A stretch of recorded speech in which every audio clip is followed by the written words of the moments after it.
Jaya Radha Madhava Kunja Bihari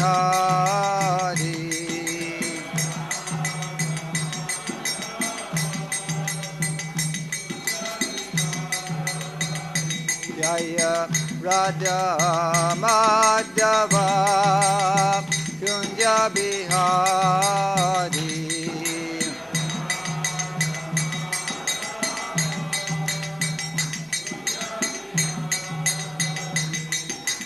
Gopi Jana Vallabha Girivardhari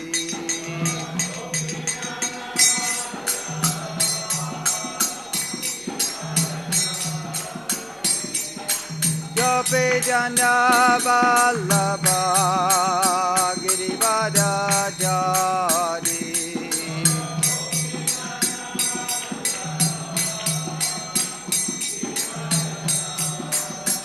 Yashodanandana Vajjana Ranjana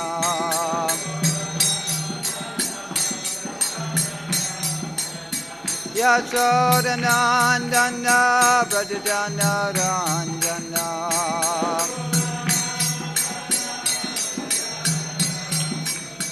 Yamuna Tiravanachari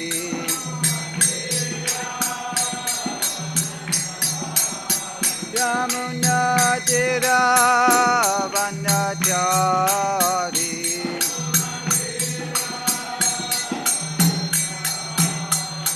Jaya Radha Madhava Kunja Bihari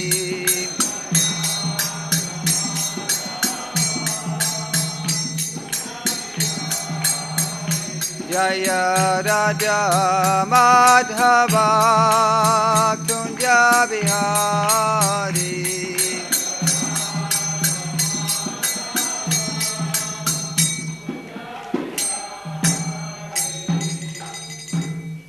Janati Leela Om Vishnupad Paramahamsa Privitakatraya Asutarada Sri Srimad His Divine Grace Abhayatananda Bhaktivedanta Swami Srila Prabhupada Ki Grantaraj Srimad Bhagavatam Ki Gaur Pimanandi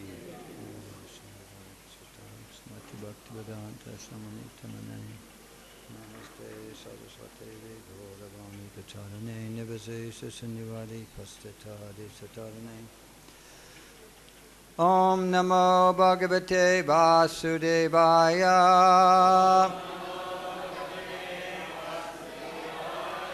Om Namo Bhagavate Vasudevaya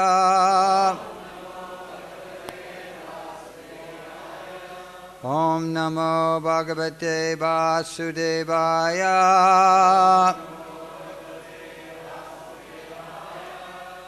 Srimad Bhagavatam Canto 8, Chapter 3, entitled Gajendra's Prayers of Surrender. Text number 5.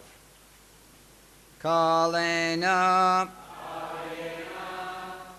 Pachatvam Iteshu Kritsnasho Lokeshu Paleshu Cha Sarvahetushu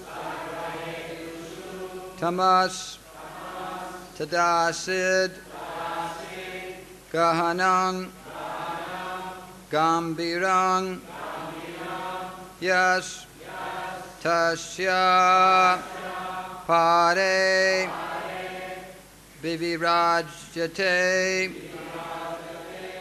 Vibhu Kalena Panchatvam Iteshu Krishna Sho Kalena Panchatvam Iteshu Krishna Sho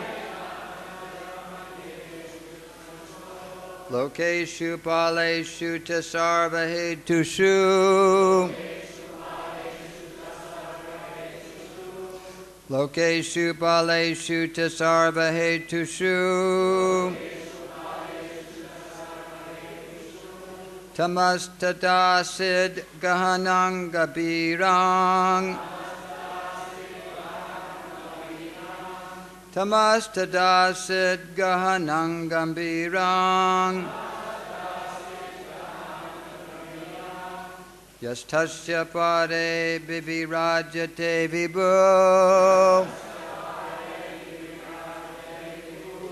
Yastasya pare vivirajate vibhu. Kalena panchatvam iteshu krishna so.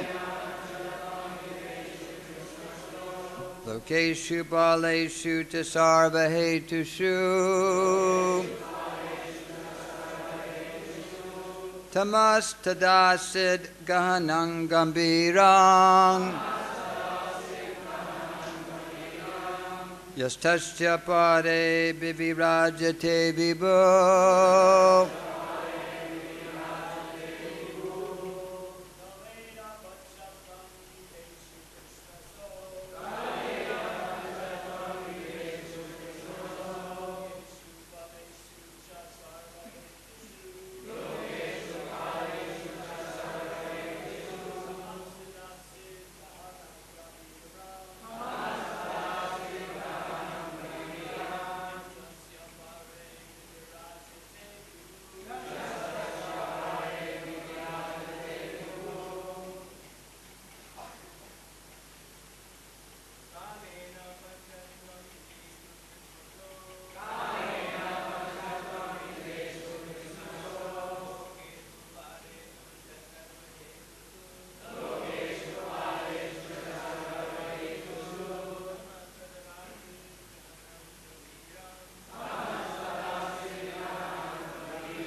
Mataji's?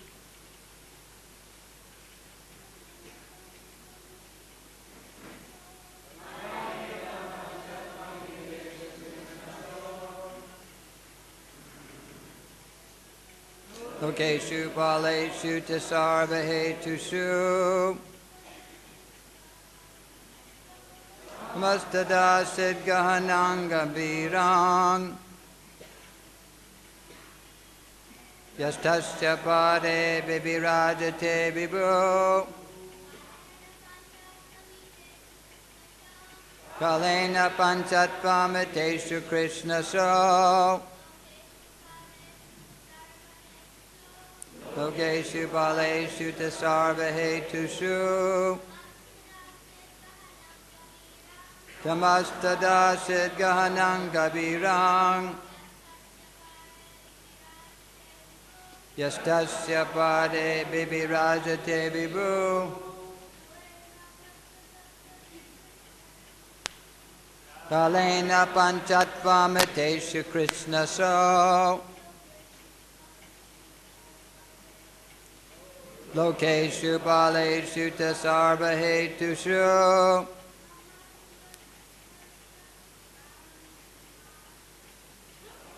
Hadrasid gahanangaviram.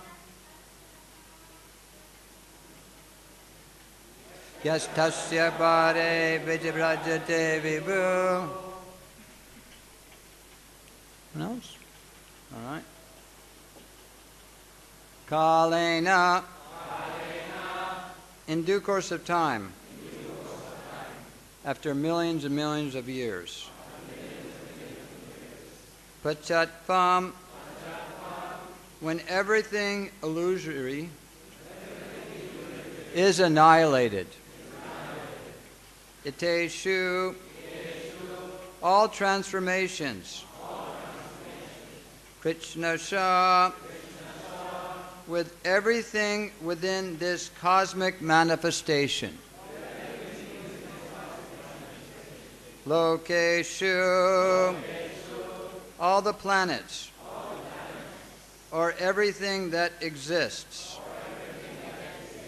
Paleshu, maintainers like Lord Brahma. Cha, also. Sarvahetushu, all causative existences. Tama, great darkness. Tada, then. Asit, was. Gahanam, very dense. Gambiram, very deep. Ya, the Supreme Personality of Godhead. The Supreme Personality of Godhead, who?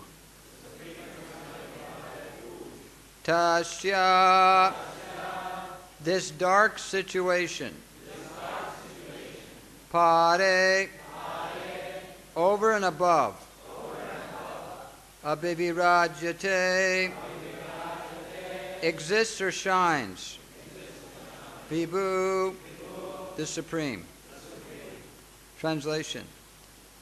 In due course of time, when all the causative and effective manifestations of the universe, including the planets and their directors and maintainers, are annihilated, there is a situation of dense darkness. Above this darkness, however, is the Supreme Personality of Godhead. I take shelter of His lotus feet. Responsibly, please. In due course of time, when all the causative and effective manifestations of the universe, including the planets and their directors and maintainers, are annihilated, there is a situation of dense darkness. Above this darkness, however, is the Supreme Personality of Godhead. I take shelter at His lotus feet. Purport by His Divine Grace, A.C. Bhaktivedanta Swami Srila Prabhupada Ki Jai. From the Vedic mantras, we understand that the Supreme Personality of Godhead is above everything. He is supreme, above all the demigods, including Lord Brahma and Lord Shiva. He is the supreme controller. When everything disappears by the influence of His energy, the cosmic situation is one of dense darkness. The Supreme Lord, however, is the sunshine as confirmed in the Vedic mantras. Aditya Varnang Tamasa Padastat. In our daily experience, when we on earth are in the darkness of night, the sun is always luminous somewhere in the sky. Similarly, the Supreme Personality of Godhead, the Supreme Sun, always remains luminous, even when the entire cosmic manifestation is annihilated in due course of time. Namo Vishnupadaya Krishna Prastaya Bhutale Srimati Bhaktivedanta Swamini Namane Namaste Saraswati Devi Gauravani Pracharane Nirvasesha Shunyavadi Paschata Deshatarane Sri Krishna Chaitanya Prabhu Nityananda Sri Advaita Gadadhar Sri Vasadi Gaura Bhakta Vrinda Hare Krishna Krishna Krishna Hare Hare Hare Rama Rama Rama Hare Hare Mukam Karoti Vachalam Pangum Langayate Girim Yat Kripatamaham Vande Sri Gurun Dinataranam. So here in this section of the Srimad Bhagavatam, we are in touch with a personality who is in a very, very, very embarrassing situation. Here we have Gajendra. I mean, he is the king of the elephants. He's just not an ordinary elephant. He's the king of the elephants. And he's living in the heavenly planets in a very beautiful situation. He's surrounded by many family members and friends. And he's the leader of them. And he went into the water as an elephant. Okay? Now, elephants, they're not famous for being very sensitive and thinking about the feelings of others so much. So it's not that, when he went into the water, he made sure that there was no, schools of fish under his feet or anything else. He's a big guy. He's just going to go into the water and he's going to, have some fun with his many wives and his children and his friends, regardless of, what's going on underneath the water. He's not concerned about the feelings of others who may be living in the water. And it just so happens to be not his normal habitat. And there are living entities in the water who are very powerful. They may not be as powerful as he is, but he's in their environment. And when he's in their environment, he is in a weakened state. And so when this very powerful crocodile decided that this elephant is invading on his territory, he decided he wanted to teach this elephant a lesson. Now, he's also maybe a leader of the crocodiles. And maybe he has wives and children, and he's surrounded by all those things. So he's under pressure. He has to protect, the other crocodiles. And here's an intruder coming into the territory. So he's going to act. So therefore he latches on with all of his strength onto the leg of this elephant. Now, an elephant's leg is quite large. Like here in Mayapur, they're probably about, the right next to the foot. The foot's about that big, and the leg is about, that big around. Now, we're talking about an elephant in the heavenly planets, and not just an ordinary elephant, but the king of the elephants. I don't know how big his leg was, but very, very big. So the crocodile must have been a very large crocodile to be able to clamp down on the very, very large leg of, this very, very large elephant, and powerful elephant also. And this, of course, caused great pain to the elephant. And he's in a situation, he's being expected to perform. I mean, if you cannot save yourself, how can you save others? So similarly, many of us, at some time in our Krishna consciousness, and maybe you're in that situation right now, are being expected to help others in their spiritual life. And as we go through our spiritual life, in time, we're in the material world, so many challenges will come upon us. And these challenges take place in different forms.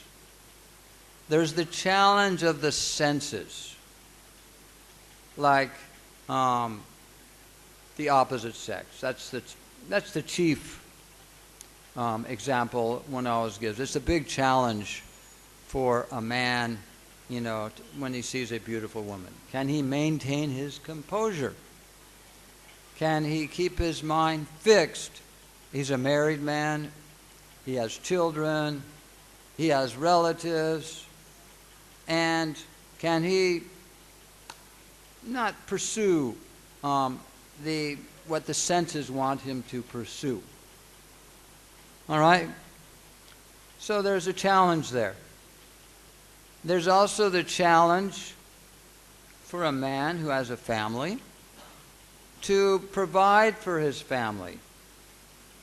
And sometimes certain circumstances make it difficult. Now, is he going to give up and quit trying to provide for his family? Or is he going to persevere through these difficulties and be a man, so to speak, and continue on with his responsibilities of maintaining his family? Sometimes it's easier to just kind of give up and walk away and shirk your responsibilities, so to speak. But someone who's strong and someone who has a sense of duty to perform goes through these difficulties, and these difficulties in due course of time, they come and go. And he understands this, and he perseveres and continues on with his duty. So this elephant was very determined. He's setting a very good example for all of us. Here, his leg is clamped down on by an alligator. And he's not giving up. He's being watched by his family members and his wives and, his children. So it's he's going to continue. He continues on and fighting and persevering through this difficulty, on and on and on, minute after minute, day after day, week after week, month after month, year after year. Amazing what stamina this elephant had. For 1,000 years he's fighting like this. So finally, after putting his whole heart and soul into this fight, Krishna within the heart, Sarvasya Taham Hridi Sanivisto. He's in the heart of every living entity, even an elephant, not just human beings. Okay? He is the cause of all remembrance, knowledge, and forgetfulness. Matak smitir jnanam apohanam cha. So he grants this elephant the remembrance of some prayers that he had learned in his previous life as a king. So now we come to the point here. He's an elephant, he's the king of the elephants, and previously he was the king of human beings.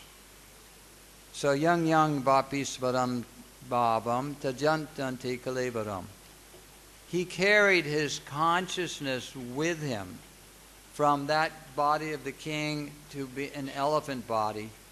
And he had the same Ishvarabhav, the tendency to be in charge. And in order to be in charge in the elephant kingdom, it's not that you can just be born into the family of a king to be in charge after your father dies, so to speak. You have to earn it.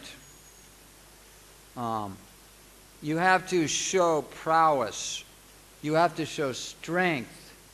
You have to show determination and skill.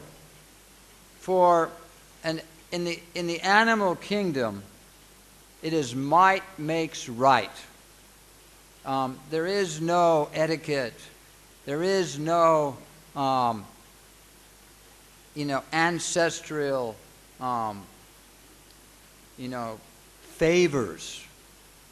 You either perform, and if you perform, you get to have enjoyment. You get to have many wives, and you get to have lots of followers, and you can get quite a band of elephants around you.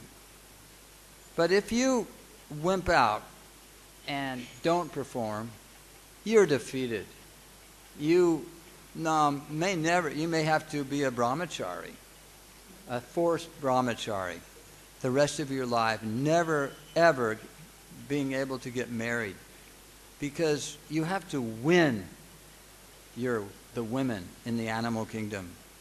You can't just expect some female elephant to fall head over heels for you if you're can't fight. So the animal kingdom is a very challenging situation. And here this king of the elephants is quite in an embarrassing situation. And he's struggling.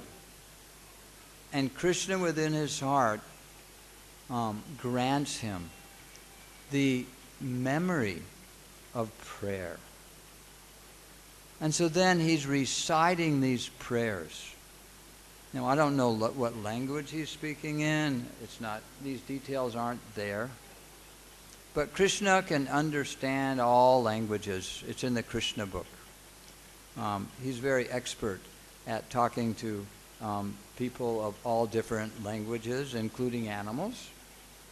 And so if he can speak other languages, he can understand different languages. He understands the heart. He understands the intent. There's the shloka in the Srimad Bhagavatam in the first canto.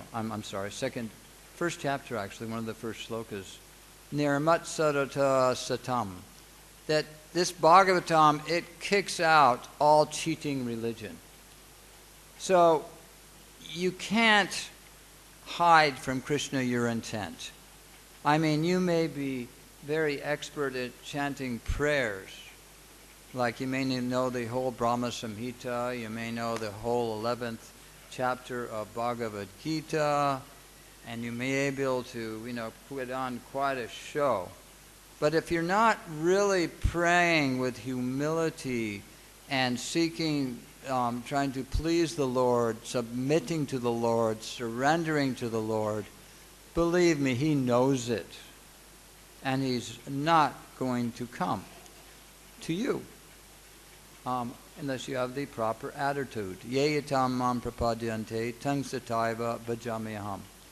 Krishna says, as everybody surrenders unto Him, He rewards them accordingly. This is only natural. And obviously, this king of the elephants, he gets the memory of prayer. And he's also carrying on from his previous life some piety. For he had, at the end of his life, he had gone to the forest and was worshiping the Supreme Lord with great sincerity. And so that sincerity shone through. And Krishna, as we will see as this pastime unfolds, comes and delivers the crocodile from this delivers the elephant from this crocodile and takes him back to the spiritual world. So similarly, we are all in a very dangerous situation. The crocodile of death is encroaching upon us unimpeded at this very moment. Time is passing and death is coming closer to all of us. We are all in a very, very, very precarious situation. So we have the human form of life. We have some time on our hands, maybe, to gather as much sincerity as we can muster up from within the core of our hearts to please Krishna. And we have guidance also.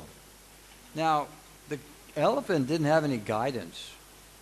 It's not that the elephant knew, before he started this prayers, or it was even capable of paying his obeisances to his spiritual master before offering prayers. And as we know, you don't offer prayers to Krishna without first seeking the blessings of your spiritual master. But this is an emergency situation, and so Krishna is exempting him from that. Most likely, being a great devotee, he had a spiritual master in his previous life. And so we can consider that this elephant life is a continuation of his previous life. And he did have a spiritual master then, most likely. We can philosophically speculate on this matter.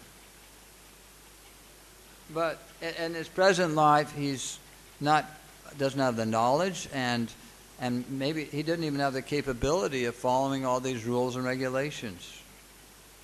Time, place, and circumstance, and Krishna understands this. So to now divert to another situation where all of us are in, we are all now situated in Mayapur Dham. And ascending upon us is a very large congregation of devotees from different places around the world, and it has become quite crowded here in Mayapur. You go into the temple room, and you're lucky if you can even get darshan, specifically of Lord Nrsingadev, but even sometimes of Radha Madhava and Panchatattva. It can be quite a challenge. And it causes all of us who are anxious to get darshan to undergo some strategic planning. What can I do so that I can get darshan of the deities? And there's different ways to go about this. You can get there a little bit early, and there's different things I have done throughout the years, different plans I've had, different routines I've had, so that I can, get darshan of the deities. There's these steps on the Vyasasan that, are there so that people can get up and down. You can stand on one of those steps, and you're not blocking anyone's view, which is also very important. In other words, you should also, as you go about your strategic planning, you shouldn't be like an elephant and not care about the living entities, in the water as you barge in there with your, 50 wives and 150 children and your 250 friends. you should think, okay, I want to have darshan, but I think I should care about other people also. So there's different situations. We are all situated in different types of bodies, different sexes, different shapes. Some of us are tall, some of us are short, some of us are wide. And if we want to think about others, then part of our strategic planning should be, how shall I go about getting darshan of the deities so that other people can get darshan also? So if you're very tall, it's good to stand in front of a pillar, because then you're not blocking the view of some people behind you. Also, it's actually, if you're thinking about others, you actually shouldn't jump up and down and dance in a very crowded temple room and putting your hands up in the air. And if it's really crowded, it's good to stay very still when you're in the temple and you're in a kirtan. Be very still and dance within your heart and offer your sincere prayers within your heart, but not with your body. Because, as all of us know, as we're struggling to get darshan of the deities in a very crowded temple room, especially the ladies, they know this, because generally a lady isn't as tall as a man, and they're also in the back a lot. They have to look through all these heads and look for the daylight between the heads of all the devotees, and maybe they'll get a glimpse of Lord Nrsingadev. For especially the Lord Nrsingadev altar, it's not very high. And, it's a challenge, even if you are tall, to get the darshan of Lord Nrsingadev. But if there is a danda that's high up in the air, or a cell phone that has a camera on it above the head of a devotee, or if some very loving father has his young son on his shoulders, you may be getting, your son is getting darshan, but by your act of doing it, you're causing 500 people behind him not to get darshan. So, what is dear to Krishna? There's a shloka in the 12th chapter of the Bhagavad Gita. I'll try to find it here. Okay. I'll just do the proportion of the shloka. Advaita sarvabhutanam maicha karuna evacha. One who is not envious, but is a kind friend to all living entities. Then yo mad bhakta same priya. Such a devotee is very dear to me. So if you go through this 12th chapter of the Bhagavad Gita, practically over half the shlokas end up where he is saying, he is very dear to me. If a person is like this, if a person is like that, and if a person is like that. So he goes through quite an array of ways that we can become very dear to Krishna. And we want to be dear to Krishna. We should endeavor like anything to worship Krishna ourselves. And also, simultaneously, make it so we encourage others to worship Krishna. There was this one book that was published by the BBT many, many years ago called Preaching is the Essence. And on the back cover of this book, there's a quote from Srila Prabhupada.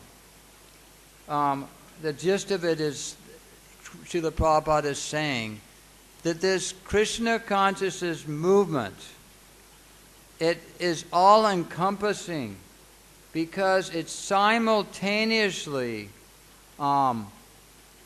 encourages the practitioners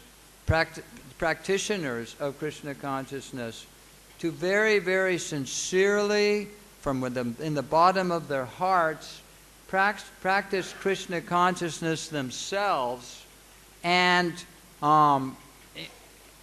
encourages them to get others to practice Krishna consciousness also. So in America, I do a lot of farming, and I'm kind of a lone soldier at this. I don't have any help. So I do take the use of a tractor. Now, if anyone has ever driven a tractor, you got to be very careful. It's not like driving a car. You have to be aware of what is behind you, what is in front of you, what is on each side of you at all times, because you can cause a lot of damage if you're not aware of this. And also, the tractor can, if your wheel hits a hole, it can tip over and it can kill you. It's not uncommon, actually, that people that are driving tractors get killed because their tractor tips over and then crushes them to death. So similarly, as devotees, we want to please Krishna. You should be aware of what's in front of you. There's Krishna. But you also should be aware of what's behind you. There's devotees behind you. And there's devotees on the sides of you. And to act in such a way that you are going to not interfere with their devotional service.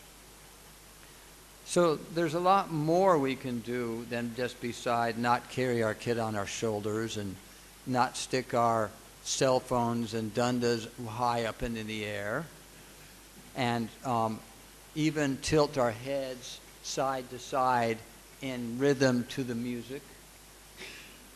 Because it's otherwise, the person behind you is always constantly having to go like this and like that, because your head's going back and forth, and it makes, you're blocking the view of the people behind you by just bobbing your head. It's also, it may be more pleasing to Krishna that you don't pay your obeisances after the Nrsimhadev prayers. It's like, you may be displeasing Krishna by paying your obeisances because you're inconveniencing those around you. You're taking up more space and then causing them it's more crowded. Inconvenience. I wrote down a whole list of things, devotees could do to make it more congenial for others while practicing spiritual life here in Srimad Bhagavatam, in Sri Dham Mayapur, when it's crowded. So I'll kind of go through this list. Okay, first one is, if one's tall, stand in front of a pillar. Okay? If one wants to put his child on his shoulder, stand in front of a pillar. If one has deities, sometimes you see these devotees that have like Gornitai deities on these little palanquins, and they like to put them on their head. Stand in front of a pillar. Don't go up front. Okay? And as if you're a sannyasi, keep your danda here. Don't. One danda can block the view of a lot of people, actually. Because I know I'm not a sannyasi. I stand in the back sometimes, and sometimes the dandas interfere with the view. Okay? Don't video or take photographs, especially video. You're up there for 10 minutes during the Sringadev Artik, and it's just like, come on. Stay still. don't move. Dance from your heart. Now, that can be done. I'm old. I know I can't dance anymore. You can still dance in kirtan if you're old. You dance in your heart. Okay? And it's actually really nice to situate yourself very strategically in one place. Don't, move around too much. I know it's hard. It's like we like to see Panchatattva, then we like to see Radha Madhava, and we like to see Nrsingadev. So personally what I do is I sacrifice seeing Panchatattva.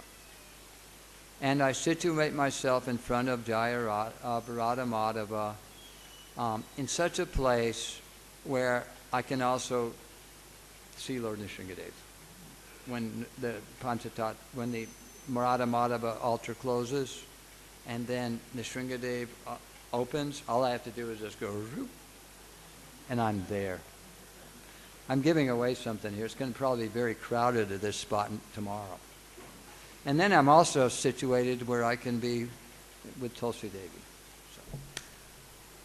So that's because when you move and you navigate through crowds, it's inconveniencing others. So therefore, it's actually nice not to do that. But if you are going to do that and it's very crowded, don't pay your dandavats. I mean, all of us have experienced where there's places in the temple room where devotees are moving from one area of the temple to another. They're like roads. So don't pay your obeisances, much less dandavats, in the middle of a road. You're inconveniencing the devotees from getting to where they want to go. They also want to see Krishna, and they also, have sincerity within their hearts.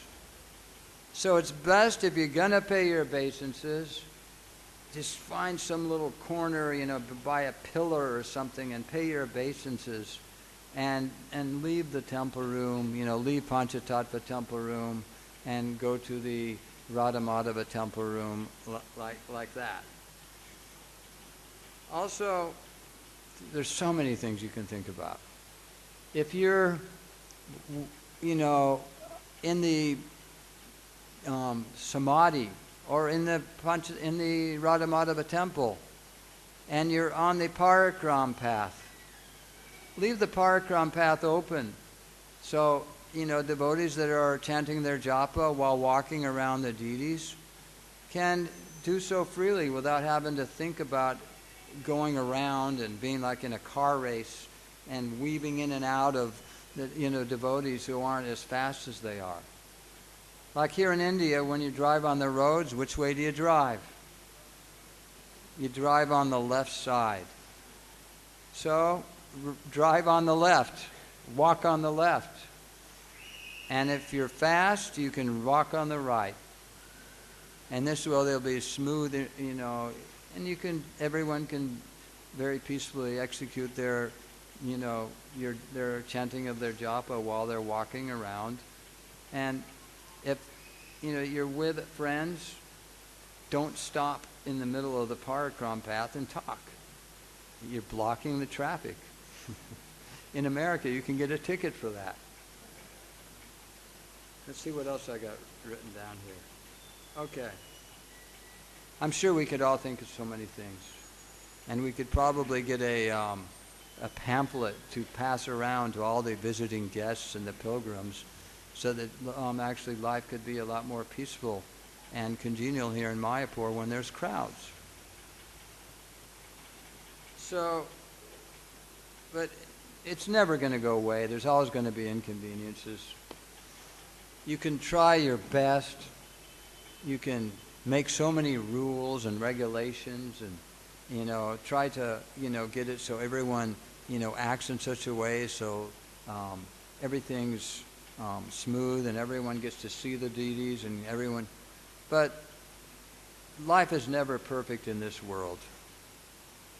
And devotees are coming at different levels of realization, and some devotees are a little more concerned about others than other devotees are, and so it's all due to the purification of the heart, what one bhav is, what one mood is in spiritual life. And the tendency is that water seeks its level.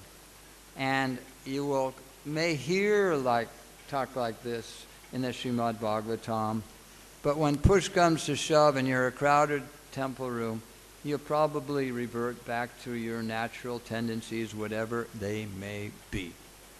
So we have to be very tolerant and understanding and compassionate, and not get angry at devotees who behave in such a way that cause you and others to be able to peacefully execute your spiritual life in a crowded temple room, so to speak. So there's techniques to help others act in such a way so that they can not interfere with others. I can give an example of myself. I used to do book distribution in Hawaii. For 14 years I was distributing books, and I didn't exactly have the best reputation down there. I was in my younger years of Krishna consciousness, and it was also a time and a period in the history of ISKCON where it was okay to be heavy. It was okay to be pushy. And I was a little bit more than pushy and heavy. There was an explanation mark behind that. I won't get into the details, all right? Dieter Vrata knows about it. He's my godbrother. He's here. So when people used to come up to break my sales, I used to really get heavy on them. There's one thing I used to say. I'll say to them, you know something? I'm not out here because I'm under the 10th Amendment of the United States of America's Constitution. I'm not under here because I'm under the 9th Amendment, the 8th Amendment, the 7th Amendment. I'm out here because I'm allowed to be here under the First Amendment of the United States Constitution. And if you don't like that I'm out here, why don't you go to Russia? We're illegal there. Why don't you go to China? Why don't you go to Vietnam? We're not allowed at these places. I have a legal right to be out here. Leave me alone. Some guy I told this to, he had been in Vietnam. And he got really angry at me. And the police were nearby. They arrested me, and rightfully so. I can accept this now. For I was creating a disturbance to another living entity by my right to be out there under the United States Constitution. And so similarly, someone may be, blocking our view, but we don't have a right to come and shake them and, if the kids are on their shoulder, go up and grab the kid and take him off the father's shoulder and throw him at the father. You can just kind of go up and tap him on the shoulder and say, excuse me, sir, but, would you mind, there's people behind you. If you want to have your kids on your shoulder, could you go in front of a pillar or something like that? So I changed my techniques in Waikiki too, because I learned this lesson after that arrest. When people would pick up my sales, I would see them again during the day and say, how are you today? Are you good? And be very kind to them and very nice to them. And eventually these people that used to harass me, they would quit harassing me and they become my friends. And eventually, in due course of time, I guess by Krishna's mercy, by chanting the holy name, I quit harassing the people that I was getting donations from and forcing them to give me donations and sell books to. I did that. That also happened in due course of time. I'm very thankful that the devotees were very patient with me, because it took a long time for me to come to this realization that actually there's shreyas and preyas. There's short-term result. And, you know, for me, when I was going out there, my score was so important to me. And then I went through everything I needed to do to get a big score. It made me look good in front of the devotees, I thought. But then later I came to the understanding that higher than a big score is to please Krishna and go about your service in such a way that you don't offend others. And it's pleasing to Krishna not that you not only feeds you, there's not only Vaishnava aparad, but there's aparad against the general living entities also. That's also aparad. And it hinders one in their spiritual life. So I just was thinking about how we shouldn't be like Gajendra before he got bit by the crocodile and came to a higher realization and offered prayers to Krishna, and just kind of barged through life, you know, in a self-centered way, and not thinking about others. In the Bhagavad Gita, this is actually described as a symptom of a demon. So, you know, so much money I have, and it will increase more and more in the future. So many enemies I've had, but I have defeated all of them in the past, and I will defeat the others in the future more and more. I am so successful, you know. Anyway, so this type of mood, it is demoniac. And the soft-hearted, surrendered mood, although you may be in a very big, powerful body, or you may be in a very powerful, attractive body, or you may be in a very powerful, intellectual body, you may be in a very powerful, wealthy body, you may be in a very powerful, renounced body. Don't take advantage of these different bodies to exploit by giving yourself pleasure at the expense of others. And in this way, we can all very peacefully make progress in spiritual life, and all the others all around us can do that also. Any questions or comments? We have 2 minutes.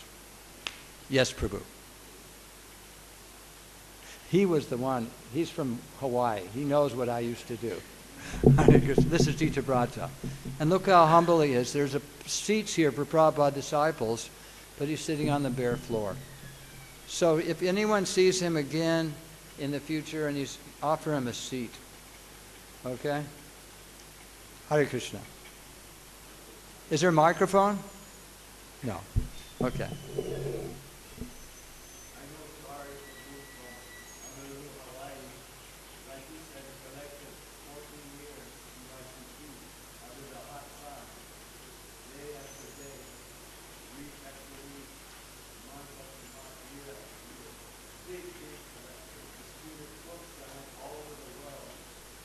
He specialized on the Japanese people.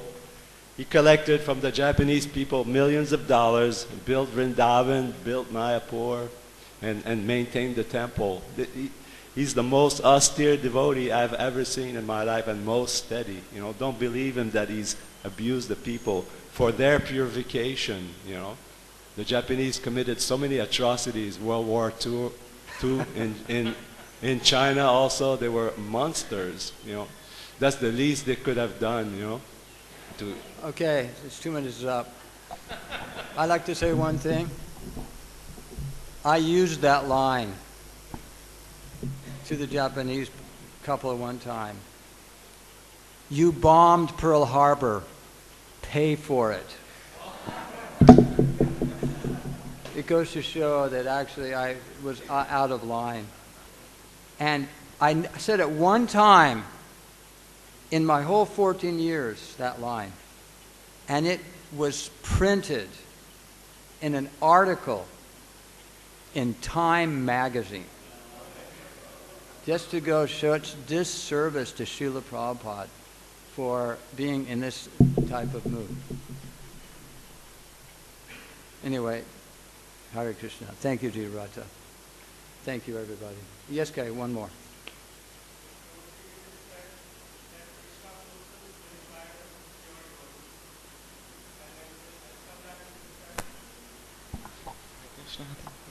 If anyone needs to go, they can go. There's no offense. Hare Krishna. It is said that if Krishna desires, then some things will happen. But in some cases, it is said that Krishna has to fulfill the desires of his pure devotees. So he fulfills the desires of his pure devotees, whatever they want. Actually, Krishna fulfills the desires of everybody if they deserve it. So, of course, Krishna is going to fulfill the desires of his pure devotees because they deserve it. First you deserve, then you desire. So you may want to be a millionaire, but if you don't have the piety to back you up, you're not going to become a millionaire. You may go to college and you may get your bachelor's degree, master's degree, and PhD in business, but if you haven't had a pious background in this life and previous lives, you're not going to be able to make $1 million. I know. I put my son through the Gurukula here in Mayapur, and they do not get a diploma, with the understanding that we get what we get in this life, not because of what we do in this life, it's because of what we did in our past life. Thank you, Prabhuji. I was listening to the guidelines that you were telling to how to move around in the temple and all that. I was thinking that would be listed in some guidelines books. I think so too. And also they can be written on the walls of the temples, like please maintain silence, do not push. They were very wonderful. Yeah, it should be in about 100 different languages also. Thank you so much, Prabhu, for that. Hare Krishna. Any other comments, questions? Yes.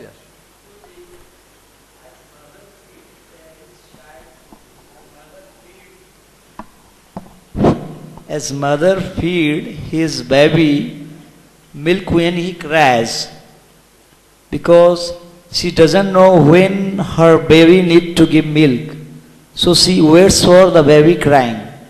But Krishna knows the desire of every living entity. So why people pray Lord to fulfill his material desire? Why this system is established or made to fulfill anyone's material desire? Can someone translate?